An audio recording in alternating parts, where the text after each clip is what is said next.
നമസ്കാരം. വരാനിരിക്കുന്ന ഓണാഘോഷങ്ങളുടെ പശ്ചാത്തലത്തിൽ സംസ്ഥാനത്തെ പൊതുവിതരണ ശൃംഖലയെ കൂടുതൽ ശക്തിപ്പെടുത്തുന്നതിനായി സർക്കാർ പ്രത്യേക റേഷൻ ആനുകൂല്യങ്ങൾ പ്രഖ്യാപിച്ചു. ഓഗസ്റ്റ് മാസം മുതൽ സംസ്ഥാനത്തുടനീളം ഈ പ്രത്യേക വിതരണ സമ്പ്രദായം പ്രാബല്യത്തിൽ വരികയാണ്. പൊതുവിപണിയിൽ നിത്യോപയോഗ സാധനങ്ങളുടെയും വിശേഷിച്ച് അരിയുടെയും വില കുതിച്ചുയരുന്ന സാഹചര്യത്തിൽ സാധാരണക്കാർക്ക് ആശ്വാസമേകാൻ ലക്ഷ്യമിട്ടാണ് ഭക്ഷ്യ സിവിൽ സപ്ലൈസ് വകുപ്പിന്റെ ഈ നിർണായക നീക്കം. മുൻഗണനേതര വ്യത്യാസമില്ലാതെ എല്ലാ വിഭാഗം കാർഡുടമകൾക്കും അധികമായി 10 കിലോ സ്പെഷ്യൽ അരി ഉൾപ്പെടെയുള്ള ആനുകൂല്യങ്ങൾ ഇത്തവണ ലഭ്യമാകും. ഇതോടൊപ്പം മുൻഗണനേതര വിഭാഗങ്ങൾക്ക് നേരത്തെ നിർത്തലാക്കിയിരുന്ന ഗോതമ്പ് വിഹിതം പുനഃസ്ഥാപിക്കാനും സർക്കാർ തീരുമാനിച്ചിട്ടുണ്ട്. ഓരോ റേഷൻ കാർഡ് ഉടമകൾക്കും ലഭിക്കുന്ന പ്രതിമാസ വിഹിതത്തിലും പ്രത്യേക ഓണം ഓവർ ടോപ്പിലും വന്നിട്ടുള്ള അടിയന്തര മാറ്റങ്ങൾ പൊതുജനങ്ങൾ കൃത്യമായി മനസ്സിലാക്കേണ്ടതുണ്ട്. ഏറ്റവും നിർധനരായ കുടുംബങ്ങൾക്ക് നൽകി വരുന്ന അന്ത്യോദയ അന്ന യോജന അഥവാ മഞ്ഞ കാർഡ് ഉടമകൾക്ക് ഇത്തവണ വിപുലമായ ആനുകൂല്യങ്ങളാണ് അനുവദിച്ചിട്ടുള്ളത്. ഈ വിഭാഗത്തിന് മാസം തോറും നൽകുന്ന 30 കിലോ സൗജന്യ അരിക്ക് പുറമെ 2 കിലോ ഗോതമ്പും കിലോയ്ക്ക് 7 രൂപ നിരക്കിൽ 3 പാക്കറ്റ് ആട്ടയും ലഭ്യമാകും. കൂടാതെ ഇത്തവണത്തെ ഓണം സൗജന്യ കിറ്റിന് അർഹതയുള്ളതും മഞ്ഞ കാർഡ് ഉടമകൾക്കാണ്. ഏകദേശം 850 രൂപയിലധികം വിപണി മൂല്യമുള്ള 16 അവശ്യ സാധനങ്ങൾ അടങ്ങിയതാണ് ഈ ആഗസ്റ്റ് മാസത്തെ ഓണക്കിറ്റ്. ഓഗസ്റ്റ് 10-ാം തീയതിയോടെ സൗജന്യ കിറ്റുകളുടെ വിതരണം ആരംഭിക്കുമെന്നും 20-ാം തീയതിയോടെ പൂർത്തിയാകുമെന്നുമാണ് സിവിൽ സപ്ലൈസ് വകുപ്പ് അറിയിച്ചിട്ടുള്ളത്.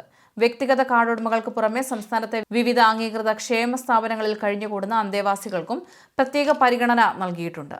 ഇവിടെ 4 അന്തേവാസികൾക്ക് 1 കിറ്റ് എന്ന അനുപാതത്തിലായിരിക്കും ഓണക്കിറ്റുകൾ വിതരണം ചെയ്യുക.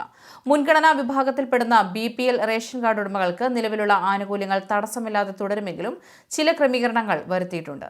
ഈ വിഭാഗത്തിലെ ഓരോ അംഗത്തിനും 4 കിലോ വീതം അരിയും 1 കിലോ ഗോതമ്പും പൂർണ്ണമായും സൗജന്യമായി ലഭിക്കും. എങ്കിലും സ്റ്റോക്കിന്റെ ലഭ്യതയനുസരിച്ച് സൗജന്യ ഗോതമ്പിന്റെ അളവിൽ കുറവ് വരുത്താനും പകരം പാക്കറ്റ് ആട്ട വാങ്ങാനുമുള്ള സൗകര്യം കാർഡ് ഉടമകൾക്ക് നൽകിയിട്ടുണ്ട്. 9 രൂപ നിരക്കിലാണ് BPL വിഭാഗങ്ങൾക്ക് ആട്ട പാക്കറ്റുകൾ അനുവദിക്കുന്നത്. അതേസമയം കഴിഞ്ഞ വർഷങ്ങളിൽ നിന്ന് വ്യത്യസ്തമായി ഇത്തവണ പിങ്ക് കാർഡ് ഉടമകൾക്ക് സൗജന്യ ഓണക്കിറ്റ് ആനുകൂല്യം ലഭ്യമായിരിക്കില്ലെന്ന് അധികൃതർ വ്യക്തമാക്കിയിട്ടുണ്ട്. പകരം വിപണി വിലയേക്കാൾ വളരെ താഴ്ന്ന നിരക്കിൽ കൂടുതൽ ഭക്ഷ്യധാന്യങ്ങൾ നൽകി ഇവരുടെ പ്രതിമാസ ചെലവ് കുറയ്ക്കാനാണ് ഭരണകൂടം മുൻഗണന നൽകുന്നത്. മുൻഗണനേതര സബ്സിഡി വിഭാഗത്തിൽപ്പെടുന്ന APL കാർഡ് ഉടമകൾക്ക് ഓണത്തോടനുബന്ധിച്ച് ഗണ്യമായ ആനുകൂല്യ വർധനവ് വരുത്തിയിട്ടുണ്ട്. പൊതുവിൽ ഈ വിഭാഗത്തിന് ഒരു അംഗത്തിന് 2 കിലോ വീതം ഭക്ഷ്യധാന്യം കിലോയ്ക്ക് 4 രൂപ നിരക്കിലാണ് നൽകി വരുന്നത്. എന്നാൽ ഇത്തവണ ഓണം പ്രമാണിച്ച് സ്പെഷ്യൽ വിഹിതമായി കിലോയ്ക്ക് 10 രൂപ 90 പൈസ നിരക്കിൽ 3 കിലോ വരെ അധിക അരി വാങ്ങാൻ ഇവർക്ക് അവസരമുണ്ട്.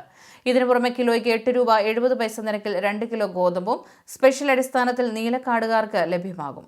ഓഗസ്റ്റ് 10-ന് ശേഷം APL വിഭാഗത്തിന് 10 കിലോ സ്പെഷ്യൽ അരിയും കൂടാതെ 17 രൂപ നിരക്കിൽ 4 പാക്കറ്റ് ആട്ട വരെ വാങ്ങാനുള്ള പ്രത്യേക അനുമതിയും സർക്കാർ ഉത്തരവിലൂടെ നൽകിയിട്ടുണ്ട്.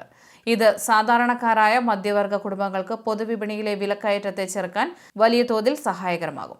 പൊതുവിഭാഗം വെള്ള കാർഡുകൾക്കും ബ്രൗൺ കാർഡുകൾക്കും ഇത്തവണ ആഗസ്റ്റ് മാസത്തിൽ അപ്രതീക്ഷിത ആനുകൂല്യങ്ങളാണ് പ്രഖ്യാപിച്ചിരിക്കുന്നത്. മുൻഗണനേതര വെള്ള കാർഡ് ഉടമകൾക്ക് സാധാരണ ലഭിക്കുന്ന വിഹിതത്തിന് പുറമെ 10 രൂപ 90 പൈസ നിരക്കിൽ 7 കിലോയോളം അരിയും 8 രൂപ 70 പൈസ നിരക്കിൽ 2 കിലോ ഗോതമ്പും വിതരണം ചെയ്യും. റേഷൻ കടകളിലെ സ്റ്റോക്ക് ലഭ്യതയ്ക്കനുസരിച്ച് കൂടുതൽ ഗോതമ്പ് വാങ്ങാനുള്ള അവസരവും ഇവർക്കുണ്ട്. ഓഗസ്റ്റ് 10 കഴിഞ്ഞാൽ കിലോയ്ക്ക് 26 രൂപ നിരക്കിൽ 10 കിലോ സ്പെഷ്യൽ അരിയും 17 രൂപ നിരക്കിൽ 4 പാക്കറ്റ് ആട്ടയും വെള്ളക്കാർഡ് ഉടമകൾക്ക് വാങ്ങാൻ സാധിക്കുന്നതാണ്. സമാനമായ രീതിയിൽ സ്ഥാപനങ്ങളുടെ പേരിലുള്ള ബ്രൗൺ കാർഡുകൾക്കും പതിവ് 2 കിലോ വിഹിതത്തിന് പുറമെ ഓഗസ്റ്റ് 10-ന് ശേഷം കിലോയ്ക്ക് 26 രൂപ നിരക്കിൽ 10 കിലോ സ്പെഷ്യൽ അരിയും ആട്ടയും വാങ്ങാൻ സാധിക്കുന്നതാണ്. ചരിത്രത്തിൽ ആദ്യമായാണ് ഇത്തരം പൊതുവിഭാഗ കാർഡുകൾക്ക് ഓണക്കാലത്ത് ഇത്രയും വലിയ വിഹിതം അനുവദിക്കുന്നത്. റേഷൻ കടകൾക്ക് പുറമെ സപ്ലൈകോ വിൽപ്പനശാലകൾ വഴിയും ഓണക്കാലത്ത് വിപുലമായ വിപണി ഇടപെടലാണ് സർക്കാർ ലക്ഷ്യമിടുന്നത്. വെളിച്ചെണ്ണ, പഞ്ചസാര തുടങ്ങിയ നിത്യോപയോഗ സാധനങ്ങൾക്ക് പൊതുവിപണിയിൽ അനിയന്ത്രിതമായി വിലക്കയറ്റം അനുഭവിക്കപ്പെടുന്നതിനാൽ ഉപഭോക്താക്കൾ റേഷൻ ആനുകൂല്യങ്ങളും സപ്ലൈകോ സബ്സിഡികളും പരമാവധി പ്രയോജനപ്പെടുത്തണമെന്ന് അധികൃതർ അഭ്യർത്ഥിക്കുന്നു. ഓണം പ്രമാണിച്ച് സപ്ലൈകോ വഴി അത്തം, ഉത്രാടം, തിരുവോണം എന്നീ പേരുകളിൽ 3 തരം വാണിജ്യ ഉത്സവ കിറ്റുകളും പുറത്തിറക്കുന്നുണ്ട്. 1000, 1500, 2000 രൂപ നിരക്കിൽ ലഭ്യമാകുന്ന ഈ കിറ്റുകളിൽ നൽകുന്ന തുകയേക്കാൾ 500 രൂപയോളം അധിക വിപണി മൂല്യമുള്ള ഗുണനിലവാരമുള്ള ഉൽപ്പന്നങ്ങളാണ് ഉൾപ്പെടുത്തിയിരിക്കുന്നത്. ഉത്സവ സീസണിലെ സാമ്പത്തിക ഭാരം കുറയ്ക്കാൻ സഹായിക്കുന്ന ഈ ആനുകൂല്യങ്ങളെക്കുറിച്ചുള്ള വിവരങ്ങൾ ജനങ്ങളിലേക്ക് എത്തിക്കേണ്ടത് അത്യാവശ്യമാണ്. നന്ദി, നമസ്കാരം.